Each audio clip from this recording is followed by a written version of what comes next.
je m'appelle Emmanuel Mouton, je suis donc montpelliérain et je suis le fondateur donc, de l'entreprise Sinox basée à Montpellier.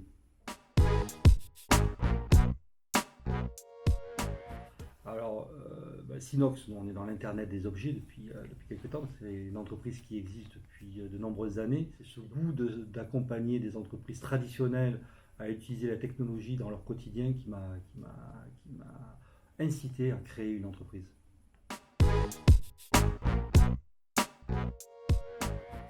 Alors, c'est vrai qu'on était basé sur Toulouse et Montpellier pendant de nombreuses années, avec mon associé donc, à Toulouse.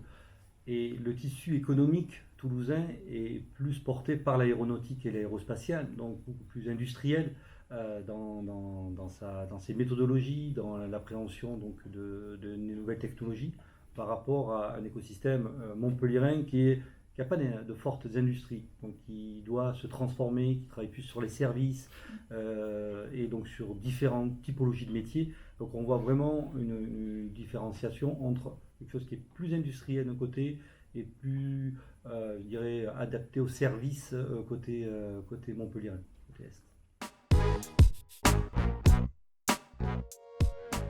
Alors c'est vrai que j'ai la chance d'avoir été élu donc, avec Simon Bretel, donc vice-président, sur ce cluster du digital. Donc le cluster du digital en Occitanie, c'est de regrouper toutes les entreprises du numérique, donc, qui apportent des nouvelles solutions innovantes dans la transformation numérique des entreprises traditionnelles. Et notre objectif, c'est de fédérer en fait ces entreprises, de les accompagner à progresser dans le terme de leur chiffre d'affaires, pour aller à l'international, dans leur innovation, pour créer des synergies entre eux ou avec les laboratoires de recherche. Mais c'est aussi de les accompagner sur des paliers de financement.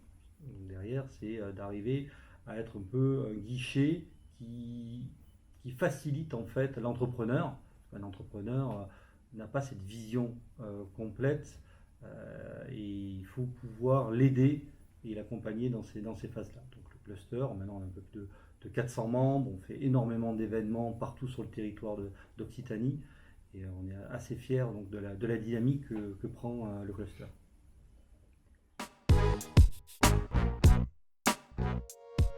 Sinox donc, est un éditeur donc, de solutions IoT, de solutions dans l'Internet des objets, et le nombre d'objets connectés augmente fortement, encore plus dans le monde de l'industrie, dans le monde de la smart city, du transport. Et notre rôle est d'arriver à simplifier pour les clients la gestion de ces capteurs. Et derrière, on voit qu'ils sont complètement hétérogènes. On a des compteurs d'eau qui peuvent être connectés, on a des moteurs, des machines-outils, de la vibration, de la température qui peuvent être remontés. On voit ce type de capteurs qui sont du CO2 dans des collectivités qui accueillent du public. Il faut mesurer donc le CO2 émis, c'est une obligation européenne. Et on voit après dans le transport des places de parking. En fait, dans les Smart Cities, ce qui est intéressant de voir, c'est que pour mesurer l'impact de l'économie d'énergie, du transport, il faut pouvoir la capter, il faut pouvoir mesurer, il faut pouvoir déjà avoir une donnée au départ pour faire des actions et mesurer après l'impact de ces actions.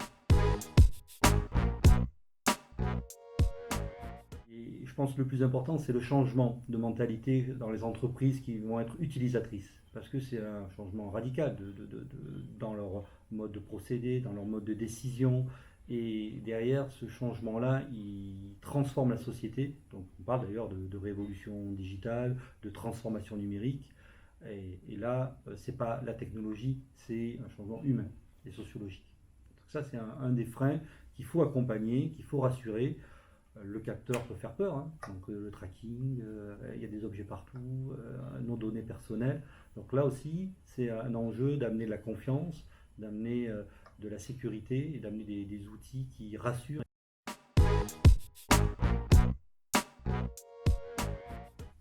Alors, tout entrepreneur, je suis un fervent défenseur des jeunes des jeunes et moins jeunes, hein, qui veulent se lancer dans l'entrepreneuriat, parce que c'est une aventure exaltante, et il faut y aller. Il ne faut pas hésiter, c'est toujours une expérience.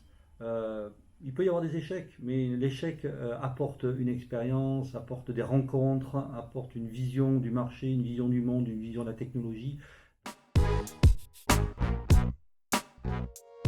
La Smart City de demain, pour moi, elle va être très orientée sur l'environnement et l'humain. La technologie, elle est là. La technologie n'est qu'un outil, qui est un outil qui va aider à un objectif final qui est de bien vivre ensemble, de maîtriser l'environnement, maîtriser les transports, faciliter en fait la vie au quotidien. Une technologie, elle est formidable si on ne sait pas qu'elle est là. Si un train il arrive à l'heure, on ne se pose pas la question de pourquoi, c'est normal. Une autoroute, une route où des feux rouges sont bien séquencés, c'est normal, c'est logique. C'est quand il y a un dysfonctionnement qu'on dit là il y a un problème.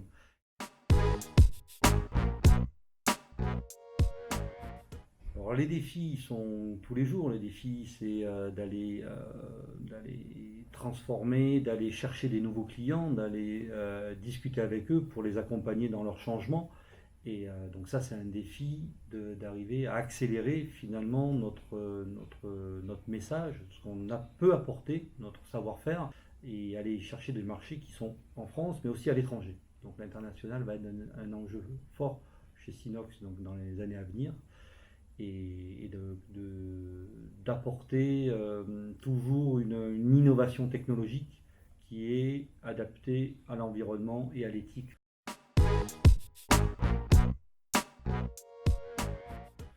Internet, Hostlinks, donc 3 mots. Donc l'Internet des objets, c'est de la captation, de la connectique et de la data. On travaille avec la métropole de Montpellier, mais on travaille aussi avec d'autres collectivités, plus ou moins avec des projets. On voit que les projets peuvent partir souvent d'un cas d'usage. Je prends juste par exemple un exemple sur des détecteurs avec des espaces verts ou la biodiversité, d'arriver à mesurer l'humidité du sol. Ça, c'est un projet qui permet d'éviter d'arroser.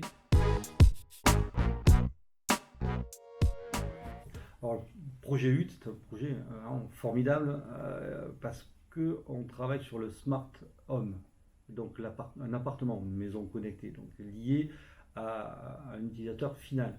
Et on travaille avec je crois, 13 ou 15 laboratoires de recherche montpelliérains et qui sont aussi bien dans la partie technique que humaine, juridique, psychologique, donc de l'activité. Et donc d'arriver à étudier des personnes où un appartement est truffé de capteurs et de voir leur comportement, leur réaction vis-à-vis donc de ces capteurs, c'est des études qui n'ont jamais été faites. Et pour nous, ce qui est très intéressant, c'est justement d'avoir cette acceptation, de voir qu'est-ce qui est accepté par quelqu'un qui va utiliser les capteurs. Ça, pour nous, ce qui va être intéressant, c'est de partir d'un smart home, faire du smart building et faire du smart écoquartier. C'est-à-dire qu'on voit que ce n'est pas que le bâtiment, c'est pas entre la smart city, qui est une ville entière, et un appartement, il y a des intermédiaires et finalement la donnée, la captation et l'usage qui en effet se chemine entre la résidence, le quartier et la ville.